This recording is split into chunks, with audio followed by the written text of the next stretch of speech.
Aceitei o convite para jantar na casa do meu melhor amigo Pedro, pensando que seria apenas uma noite divertida e descontraída em Lisboa depois de uma semana exaustiva no estúdio de design. Mas quando Carlos, o pai dele, me puxou discretamente para o escritório depois da sobremesa e fechou a porta com um clique suave, o meu coração acelerou sem eu saber porquê, e ele disse com voz calma mas firme: Miguel, eu preparei isto para ti porque sei que estás a sofrer em silêncio, eu sei que tu és gay e eu também sou. O ar pareceu desaparecer da sala. Fiquei ali parado com o copo de vinho ainda na mão a olhar para o envelope que ele estendia como se fosse uma bomba prestes a explodir. Carlos, um homem de 55 anos sempre visto como o pilar tradicional da família, viúvo, respeitado advogado com clientes importantes em toda a cidade, estava a revelar algo que abalava tudo o que eu achava saber sobre ele e sobre mim. A casa no bairro Estrela era elegante com móveis antigos e vista para o jardim, mas naquele momento parecia uma prisão. Eu gaguejei alguma coisa como não sei do que estás a falar, mas a minha voz traiu-me tremendo. Ele sentou-se devagar e continuou: eu vi-te há meses no Parque Eduardo VII com aquele rapaz e reconheci o olhar porque já o tive durante anos escondido da minha mulher e do mundo. O envelope contém uma carta que escrevi para mim mesmo anos atrás e fotos discretas que guardei, nunca mostrei a ninguém, mas hoje decidi que é hora de ajudar alguém como tu antes que seja tarde demais. Senti as pernas fracas e sentei-me na cadeira de couro, o suor frio escorrendo pelas costas. Pedro estava na sala ao lado a rir com a irmã mais nova sobre um vídeo no telemóvel, completamente alheio ao terremoto que acontecia a poucos metros. Eu pensei no meu pai em Braga, na mãe que ainda rezava o terço todas as noites, na família que via a homossexualidade como pecado ou fraqueza, e no meu próprio silêncio que durava desde os 17 anos, quando percebi que gostava de rapazes, mas escolhi calar-me para não perder tudo. Carlos não pressionou, apenas esperou com paciência de quem já viveu o mesmo inferno. Eu peguei no envelope, as mãos a tremer, abriu e vi uma foto antiga dele mais jovem sorrindo ao lado de outro homem num café do Porto nos anos 90 antes de casar. A carta falava de medo, de rejeição, de noites em branco, de escolhas que custaram a alma. Levantei os olhos e perguntei: porquê agora? Ele sorriu triste: porque vi em ti o mesmo olhar perdido que eu tinha, e porque o Pedro é como um filho para mim, mas tu és o amigo que ele mais admira e eu não quero que percas os melhores anos da vida como eu perdi. A conversa durou quase uma hora. Eu neguei no início, depois admiti aos poucos que sim, eu era gay, mas que nunca tinha vivido nada sério, apenas encontros rápidos e cheios de culpa em Príncipe Real, onde morava. Carlos ouviu sem julgar e contou como escondeu durante o casamento, como amou a mulher de verdade, mas sempre sentiu falta daquela parte de si mesmo. Quando saímos do escritório, Pedro perguntou se estava tudo bem e eu forcei um sorriso: sim, só falámos de trabalho. Mas por dentro tudo girava. Voltei para o meu apartamento pequeno em Príncipe Real, sentei-me no sofá escuro e fiquei horas a olhar para o envelope. A noite em Lisboa era calma, com o som distante dos elétricos, mas dentro de mim uma tempestade começava. Pela primeira vez em anos senti que talvez não estivesse sozinho, mas o medo de perder Pedro, a família, a vida que construíra ainda era maior. Adormeci tarde e acordei com o telemóvel a tocar. Era Pedro a perguntar se queria almoçar no dia seguinte. Eu respondi sim, mas sabia que nada seria igual. Na manhã seguinte o sol entrava pelas janelas do meu apartamento em Príncipe Real, iluminando as plantas que eu cuidava para fingir normalidade. O envelope de Carlos estava em cima da mesa e eu reli a carta várias vezes, cada palavra e quando como um espelho do meu próprio coração. Decidi não contar nada a Pedro, ainda precisava de processar. Encontrei-me com ele num café perto do Rossio, pedimos pastéis de nata e café, mas a conversa fluía forçada. Ele falava do novo projeto no escritório de arquitetura, eu respondia por monossílabos. Finalmente perguntou: o que se passa contigo desde o jantar, estás estranho? Eu hesitei e disse: só cansaço do trabalho, mas ele não acreditou e insistiu. Para mudar de assunto perguntei pela família e ele contou que o pai andava mais pensativo ultimamente, talvez por causa do aniversário da morte da mãe. Eu engoli em seco, lembrando o olhar de Carlos. À tarde fui caminhar sozinho pelo Jardim da Estrela, o mesmo onde Carlos disse que me viu.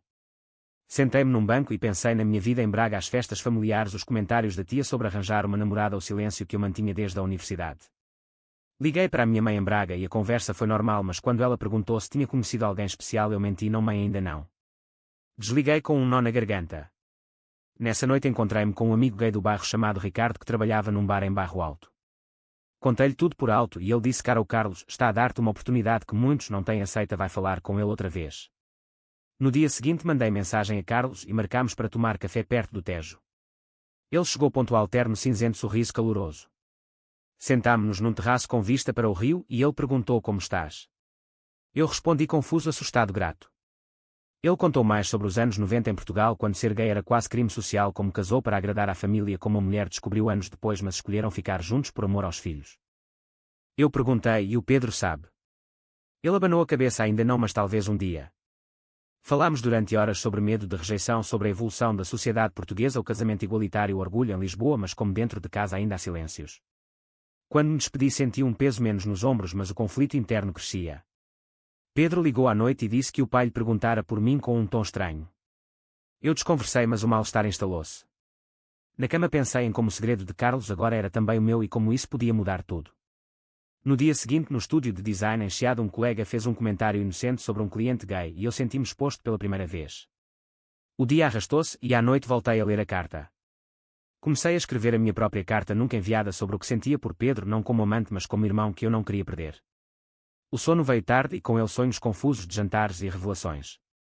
Acordei decidido a falar mais com Carlos, mas ainda não com ninguém mais. A jornada mal começara e já me sentia mais vivo e mais aterrorizado do que nunca. A semana passou num turbilhão de reuniões e prazos, mas o pensamento em Carlos e no envelope nunca saía da cabeça. Decidi aceitar o convite dele para jantar só nós dois na casa dele enquanto Pedro estava em viagem de trabalho para o Porto. Cheguei às 8, a mesa estava posta com queijo Serra da Estrela e vinho tinto. Carlos abriu a porta com um abraço paternal e disse bem-vindo à conversa que eu devia ter tido há 30 anos. Sentámo-nos e ele mostrou mais fotos antigas dele com amigos do tempo da faculdade em Coimbra, onde pela primeira vez beijaram um rapaz. Eu ouvi fascinado e aterrado ao mesmo tempo. Ele perguntou sobre a minha história e eu contei devagar o primeiro crash na escola, o pânico quando a mãe encontrou uma revista escondida, a decisão de me mudar para Lisboa para ter espaço. Ele assentiu e disse: a solidão é o pior inimigo, Miguel. Depois apresentou-me a um amigo dele chamado João, professor de História de 30 anos que chegara discretamente. João tinha olhos castanhos calorosos e um sorriso que desarmava. Conversámos sobre livros, sobre Lisboa, sobre como a cidade mudara desde o 25 de abril. Quando Carlos saiu para atender uma chamada, ficámos sozinhos e João disse: eu sei como é difícil, mas vale a pena ser honesto contigo mesmo. Senti uma conexão imediata a algo que nunca sentira antes. A noite terminou com promessas de nos vermos outra vez. No dia seguinte Pedro voltou e jantámos juntos. Ele notou que eu estava mais leve e perguntou o que aconteceu. Eu disse nada, só pensei muito. Mas por dentro o segredo pesava e o medo de o perder crescia. Encontrei João novamente num passeio pelo Alfama, caminhámos horas falando de família dele que aceitara aos poucos, do meu que ainda não sabia. Ele pegou na minha mão por um segundo e eu não afastei. Pela primeira vez senti esperança. Mas quando cheguei a casa uma mensagem da mãe em Braga dizia: vem cá no fim de semana, precisamos de falar sobre o teu futuro. O pânico voltou. Liguei a Carlos e ele disse: respira, Miguel, um passo de cada vez. A conversa com João ao telefone nessa noite foi longa e reconfortante. Ele contou como saíra do armário aos 25 e como o pai quase o expulsara, mas depois voltara. Eu adormeci com o telemóvel na mão. No estúdio no dia seguinte um cliente fez um comentário homofóbico velado e eu defendi-me pela primeira vez com voz firme. O chefe olhou-me estranho, mas eu senti-me forte. Pedro ligou à noite e disse: o pai anda a falar muito de ti, estás a esconder alguma coisa. Eu ri nervosamente e disse: imagina. Mas o mal-estar crescia. No fim de semana fui a Braga e a mãe preparou o jantar favorito, mas a conversa virou para namoradas e eu mudei de assunto. O pai ficou em silêncio. Voltei a Lisboa com o coração apertado, mas com a mensagem de João a dizer: estou aqui para ti. A amizade com Carlos aprofundava-se, ele tornara-se mentor e quase pai. O segredo unia-nos, mas também criava uma barreira invisível com Pedro. O mês seguinte foi de altos e baixos. Encontrei João várias vezes em cafés em Príncipe Real e os passeios pelo Tejo tornaram-se rituais. Ele era paciente, ouvia as minhas dúvidas sobre o futuro e partilhava as suas próprias cicatrizes de anos escondido. Uma tarde em Belém, sentados frente ao mosteiro, ele disse: Miguel, o amor não pede permissão, mas a coragem sim. Eu senti o coração acelerar, mas ainda não estava pronto para nomear o que sentia. Em casa Carlos convidou-me para um almoço familiar e Pedro estava lá. A tensão era palpável. Durante o café Pedro puxou-me de lado e perguntou diretamente: o que se passa entre ti e o meu pai? Vocês falam mais do que eu e ele. Eu gaguejei: nada, só conselhos profissionais. Ele não acreditou e disse: sinto que me estás a mentir, Miguel, e isso dói. Saí da casa com o peito apertado. No estúdio o ambiente piorou. Um colega descobriu um perfil antigo meu numa app e espalhou boatos. O chefe chamou-me e disse: precisamos de falar sobre a tua imagem na empresa. Eu defendi-me, mas saí abalado. Liguei a Carlos em pânico e ele disse: vem cá, vamos resolver. Nessa noite em casa dele ele contou pela primeira vez como quase perdera o Pedro quando a mulher descobrira a verdade anos atrás e como escolhera o silêncio para proteger a família. Eu chorei pela primeira vez em anos. Pedro entrou de repente e viu-nos abraçados. O olhar dele foi de traição pura. O que se passa aqui? Gritou. Carlos tentou explicar, mas Pedro saiu batendo a porta. Eu fiquei destroçado. No dia seguinte Pedro não atendia às chamadas. João veio ao meu apartamento, trouxe comida e ficou a noite toda só a conversar. Ele disse: dá tempo ao Pedro, ele ama-te como irmão. Mas o medo de perder a amizade era esmagador. A mãe ligou de Braga e disse: o teu tio ouviu rumores sobre ti em Lisboa, explica-te. Eu desliguei com mãos trêmulas. No trabalho pedi férias curtas. Fui com João passar um dia em Sintra, o ar fresco das montanhas ajudou. Caminhámos pelos palácios e ele segurou a minha mão abertamente pela primeira vez. Senti paz, mas a culpa pelo Pedro não saía. Voltei e marquei encontro com Pedro no mirador da Senhora do Monte. Ele chegou frio e disse: se tens algo a dizer, diz agora. Eu respirei fundo e contei tudo o segredo de Carlos, o meu próprio, a amizade que nascera. Ele ficou em silêncio longo, depois disse: não sei se consigo lidar com isto agora. Saiu deixando-me sozinho com a vista de Lisboa inteira, mas o coração partido. Nessa noite Carlos veio ao meu apartamento e disse: o Pedro vai voltar, ele só precisa de tempo. Eu assenti, mas duvidei. A crise no trabalho explodiu, o chefe sugeriu que eu tirasse um tempo sabático. Eu aceitei. A jornada de crescimento doía, mas também libertava. As semanas seguintes foram de reflexão profunda. Fiquei em casa a desenhar muito e a falar com João todos os dias. Ele tornou-se âncora, a voz calma que me lembrava que eu merecia ser feliz. Uma tarde fomos ao Orgulho em Lisboa e vi milhares de pessoas como eu. Pela primeira vez marchei de mão dada com ele sem medo. Carlos ligou e disse: orgulho de ti, Miguel. Pedro continuava distante, mas mandava mensagens curtas a perguntar se eu estava bem. Eu respondia sempre sim, mas com o coração pesado. Decidi ir a Braga confrontar a família. A mãe abriu a porta surpresa e o pai estava na sala. Sentei-me e disse: preciso falar convosco sobre quem eu sou. As palavras saíram trêmulas, mas verdadeiras. Eu sou gay, escondi durante anos porque tinha medo de vos perder. A mãe chorou, o pai ficou em silêncio, depois disse: filho, nós amamos-te, mas isto é difícil. A conversa durou horas, lágrimas, explicações, promessas de tentar compreender. Saí de lá exausto, mas mais leve. De volta a Lisboa, João esperava-me com um jantar simples e um abraço longo. Ele disse: estou orgulhoso de ti. Carlos organizou um jantar para reconciliar com Pedro. Quando cheguei, Pedro estava lá, olhos vermelhos. Ele disse: desculpa, Miguel, eu fui egoísta. O meu pai explicou tudo e eu percebi que o problema era meu medo de te perder. Abraçámo-nos como irmãos e a amizade renasceu mais forte. Nessa noite João juntou-se a nós e pela primeira vez senti que tinha uma família escolhida. Mas o sacrifício veio quando o tio de Braga ligou ameaçando cortar a herança se eu não voltasse atrás. Eu respondi que preferia ser pobre e livre. Carlos apoiou-me financeiramente para o estúdio e disse: tu mereces.